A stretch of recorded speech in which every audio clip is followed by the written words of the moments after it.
Olá a todos! Meu nome é Nelson Granato e esse é o Marxismo Teoria e Prática. Hoje damos continuidade ao curso Leituras de O Capital, com a aula sobre a origem de um conceito fundamental do marxismo, a mais-valia. O texto base é o capítulo 4 do livro 1, A Transformação do Dinheiro em Capital.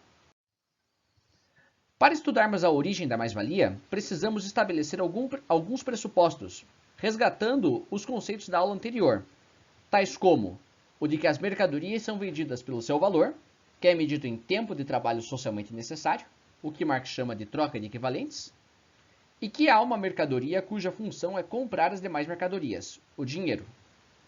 Assim, temos o ponto de partida da nossa análise, que é a compra e venda de mercadorias. A circulação de mercadorias pode ocorrer de dois modos. Um deles é a circulação simples de mercadorias, representada pela fórmula MDM, onde temos a venda de uma mercadoria, com a qual se consegue um montante de dinheiro para comprar outras mercadorias. Nesse circuito, o dinheiro cumpre uma função de mero meio de circulação. O objetivo desse tipo de circulação é satisfazer uma necessidade do vendedor da mercadoria inicial, aquele M inicial ali. A circulação simples de mercadorias aparece quando nós vendemos a nossa força de trabalho em troca de um salário, com o qual satisfazemos as nossas necessidades de consumo. Ela também aparece em setores da economia com baixo desenvolvimento das forças produtivas, como quando pequenos produtores rurais vendem sua produção no mercado para ter meios de comprar outras mercadorias que não produz. Esse é um tipo de circulação que não gera acumulação de riquezas. No capitalismo, temos outro tipo também, a circulação capitalista de mercadorias, representada pela fórmula DMD', onde temos um proprietário de um certo montante de dinheiro, aquele D inicial, comprando mercadorias para revendê-las, sejam elas próprias ou mercadorias transformadas em outras mercadorias, por um montante de dinheiro maior que o inicial, por isso D'. Nesse circuito, o dinheiro não é apenas um meio de circulação de mercadorias. Ele passa a desempenhar a função de capital, dinheiro que gera mais dinheiro. O objetivo aqui é o proprietário do dinheiro acumular mais dinheiro. Aqui não há uma necessidade a ser satisfeita, que acaba com o consumo de uma mercadoria. Esse movimento só faz sentido se for renovado continuamente. Assim, o impulso de acumular dinheiro não tem limites. É a forma de circulação de mercadorias típica do capitalismo. Assim, na circulação capitalista de mercadorias, temos um montante final de dinheiro, ou seja, de valor, maior do que o montante inicial. Qual seria a origem desse valor adicional? Ele estaria na própria esfera de circulação? Algum comprador teria o privilégio de comprar mais barato para vender mais caro? Marx argumenta que isso é logicamente impossível. O lucro de um seria o prejuízo do outro, e isso se anularia em termos sociais, não gerando mais valor. Além disso, subverteria o pressuposto inicial de troca de equivalentes. Vamos relembrar que no nível de abstração do livro 1, não estudamos a divisão social de tarefas entre capitalistas que é analisada lá no livro 3, quando teremos a oportunidade de estudar o capital comercial e a origem do seu lucro, um ponto que veremos em breve. Se não é na própria circulação de mercadorias, onde esse valor adicional é criado? De onde ele vem? Marx pressupõe que há uma mercadoria que o proprietário de dinheiro compra, cujo seu valor de uso é o de produzir valor. Que mercadoria é essa?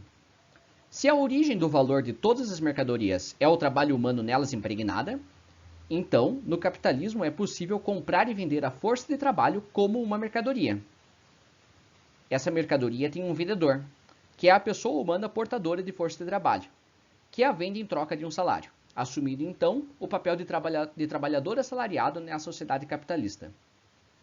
Do outro lado, essa mercadoria tem um comprador, que é a pessoa proprietária de uma certa quantidade de dinheiro, que compra a força de trabalho com o objetivo de produzir mais valor, e assim ganhar mais dinheiro, assumindo então o papel de capitalista nessa sociedade.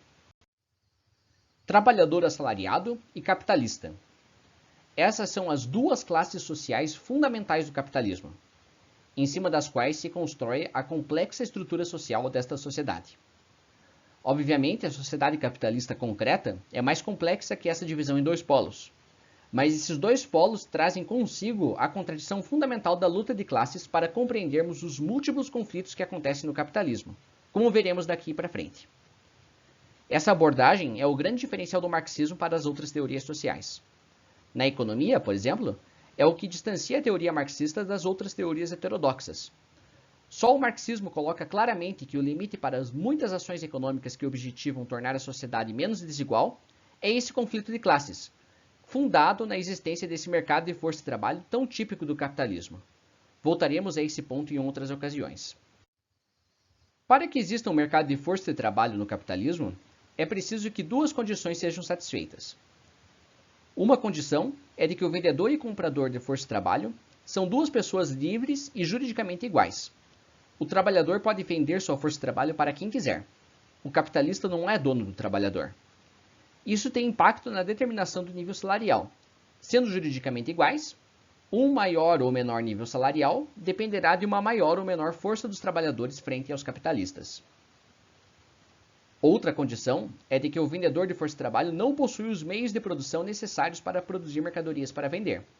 Assim, o trabalhador é obrigado a vender sua força de trabalho aos capitalistas em troca de um salário para sobreviver.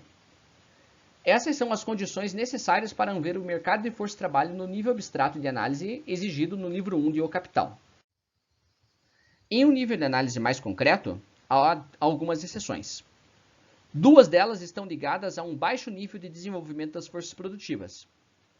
Uma delas é quando, ainda que a produção seja destinada ao mercado, o trabalhador não é totalmente livre do capitalista. Isso ocorre nas situações de trabalho análogo à escravidão ou à servidão, muito típicas no setor agrícola e silvícola da economia brasileira até o século XX, situação estudada por Caio Prado Júnior em obras como Formação do Brasil Contemporâneo, e da onde surgiram mártires da classe trabalhadora, como Chico Mendes. Outra exceção é quando o trabalhador vende sua força de trabalho e possui consigo alguns meios de produção. É a situação típica do trabalho assalariado disfarçado de autônomo, que surge em setores da economia pouco desenvolvidos e aonde há uma grande oferta de força de trabalho, como ocorre com as costureiras caseiras que trabalham para confecções e com os motoboys, por exemplo. Quando estudarmos o exército industrial de reserva mais adiante, aprofundaremos esse ponto.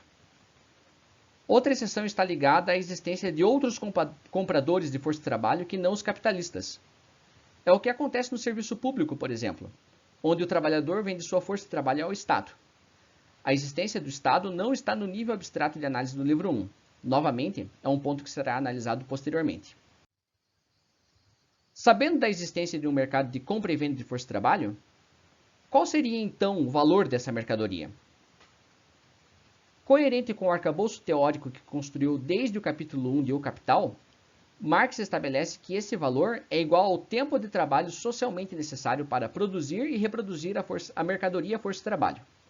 Afinal, é necessário que o trabalhador esteja apto e saudável o suficiente para trabalhar dia após dia durante um certo período de anos de sua vida produtiva, e que ele tenha e possa criar filhos que potencialmente serão vendedores de força de trabalho no futuro. Daí nasce, inclusive, a expressão proletariado, muito utilizada na literatura marxista.